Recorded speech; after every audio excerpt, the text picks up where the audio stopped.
Jimmy has been keeping a significant secret from his brother Chuck, a respected attorney at the prestigious law firm Hamlin and McGill, HHM.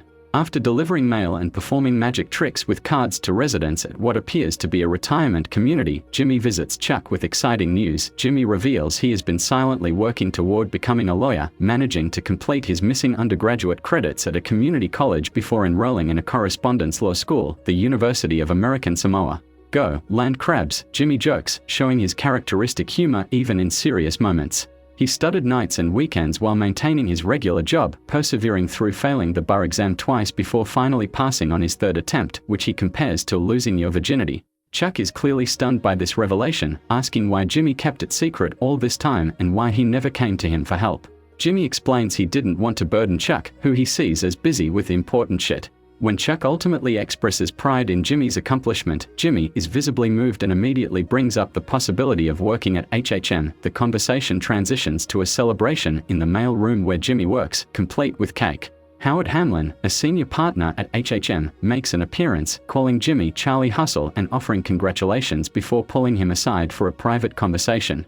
This private meeting ends with Howard telling Jimmy, "Let's reassess in 6 months," effectively denying him immediate employment at the firm despite his newly minted law credentials. The scene establishes the complex dynamics between Jimmy, Chuck, and Howard, while showing Jimmy's determination to improve his life and gain respect in the legal world, even as doors seem to close in his face. Following his rejection from HHM, Jimmy begins building his own legal practice by taking on modest cases, including preparing wills for elderly clients. While working with Mrs. Landry at Sandpiper Crossing Assisted Living Facility, Jimmy discovers something suspicious when his client can't pay his full fee because she's on an allowance. Upon further investigation, Jimmy learns that Sandpiper Crossing manages residents' finances, including their social security and pension checks, taking out fees and expenses before giving residents their allowance.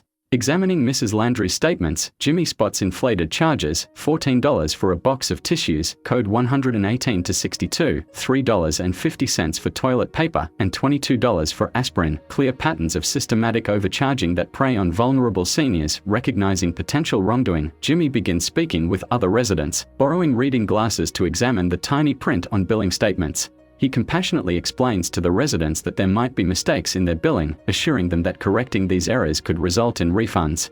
The residents trust Jimmy, appreciating his approach and concern. Jimmy brings his discovery to Chuck, initially pretending he just wants Chuck to look at some wills he prepared. However, he quickly transitions to showing Chuck the suspicious Sandpiper invoices. Despite initially being reluctant to help, Chuck's legal mind engages when he sees the evidence of potential fraud, and he acknowledges that if Jimmy can establish a pattern, this could become a significant class action lawsuit. This scene showcases Jimmy's genuine concern for his elderly clients, his sharp eye for spotting injustice, and the beginning of a potential breakthrough case that could establish his reputation as an attorney who fights for the underdog. Armed with Chuck's validation that he may have uncovered serious fraud, Jimmy returns to Sandpiper Crossing eager to gather more evidence. However, he's immediately confronted by new security measures. The facility has implemented a policy against solicitation on the premises and refuses him entry. This sudden change in policy following Jimmy's probing questions confirms his suspicions that something nefarious is occurring. Jimmy cleverly asks to use the bathroom, claiming he is IBS. Once inside, he hears the unmistakable sound of document shredding. Thinking quickly, Jimmy uses toilet paper to draft a demand letter addressing the clear pattern of malfeasance and negligent infliction of emotional stress at Sandpiper. When confronted by staff while still in the bathroom, Jimmy officially serves them with this improvised legal document, warning them that continuing to shred documents constitutes spoliation, a felony involving destruction of evidence. Later that evening, Jimmy receives a call from Rich Schweikart of Schweikart & Coakley, the firm representing Sandpiper Crossing. When Schweikart condescendingly dismisses Jimmy's toilet paper demand letter and suggests the shredding was routine business practice, Jimmy stands his ground. Schweikart attempts to intimidate Jimmy by invoking the possibility of Rule 11 sanctions, penalties for filing frivolous claims, but Jimmy remains undeterred, responding with characteristic defiance, "Blow my magic flute." Determined to build his case, Jimmy sneaks onto Sandpiper's property at night and retrieves bags of shredded documents from their unsecured dumpster. He brings these to Chuck's house, turning Chuck's dining room into an impromptu investigation headquarters. When Chuck questions the legality of taking garbage, Jimmy argues there's no reasonable expectation of privacy if a hobo can use it as a wigwam, a colorful but legally sound argument about abandoned property. Throughout the night, Jimmy meticulously pieces together the shredded documents, showing remarkable perseverance. Though initially hesitant, Chuck becomes invested in the project, even making coffee to help Jimmy stay awake, a significant act given Chuck's medical condition that normally limits his activities. This scene highlights Jimmy's resourcefulness, determination, and willingness to use unorthodox methods to pursue justice, as well as the beginning of a meaningful collaboration between the McGill brothers. More importantly, Chuck has discovered what he calls the smoking gun, an invoice for syringes from Morrissey Medical Supply in Lincoln, Nebraska. This discovery proves crucial because it establishes interstate commerce, a necessary element for invoking the powerful RICO statute, Racketeer Influenced and Corrupt Organizations Act. Originally designed to combat organized crime, RICO can be applied to business disputes and allows for treble, triple damages when a pattern of fraud crosses state lines. Chuck's excitement is palpable as he directs Jimmy to start researching relevant case law, specifically mentioning 18 U.S.C. 1961-68, the federal RICO statute, and state laws. When Chuck uses the phrase, "for us," Jimmy realizes with astonishment that his brother wants to work on the case together, a significant moment of professional validation. Jimmy enlists Kim Wexler's help to access legal databases at HHM, asking her to print cases like Sedema vs. Imrex and Schlesinger vs. Disney that will support their RICO strategy. Kim is surprised to learn that Jimmy and Chuck are working together, particularly given Chuck's recent health struggles. Jimmy claims it's good for him and reveals the potential value of the case could be $1, maybe $2 million.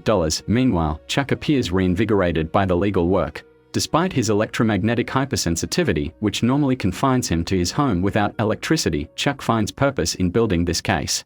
The legal challenge seems to be therapeutic, giving him focus beyond his condition.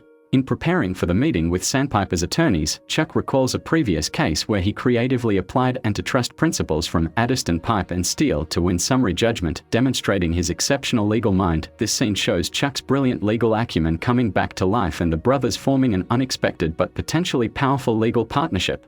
It also hints at complex dynamics at HHM, as Jimmy uses Chuck's printing code and keeps their collaboration somewhat secretive. Jimmy and Chuck prepare to meet with Sandpiper's legal team at Chuck's house.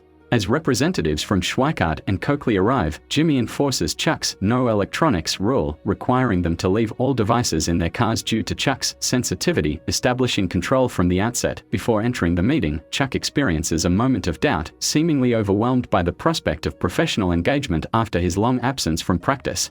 Jimmy bolsters his confidence with a sports metaphor: "They are the Pistons and you're the Bulls. All you gotta do is sit there and look intimidating." This pep talk works, and Chuck composes himself to face the opposition. The meeting begins with Rich Schweikart recognizing Chuck from a previous case they worked on together. He recalls how Chuck brilliantly used Addiston Pipe and Steel precedent to win a complex antitrust case, showing the high esteem in which Chuck is held in the legal community. This moment further validates Chuck's re-entry into the legal arena. Schweikart and his team initially dismissed Jimmy's claims as creative, while acknowledging some accounting errors amounting to $46,320. They offer to make their clients whole with a check for that amount plus an additional $46,000 for expenses, rounded up to $100,000, with no admission of wrongdoing. The turning point comes when Chuck reveals their strategy by focusing on the syringe invoice from Nebraska. He methodically explains the interstate commerce implications, elevating a simple billing dispute into potential RICO territory. When Schweikart dismisses the RICO angle as excessive, comparing it to treating their client like John Gotti, Chuck confidently cites the Sedema case, which establishes a pretty low threshold for RICO provisions to kick in. The meeting culminates in a dramatic moment when Schweikart asks what settlement figure they have in mind, and Jimmy boldly states $20 million.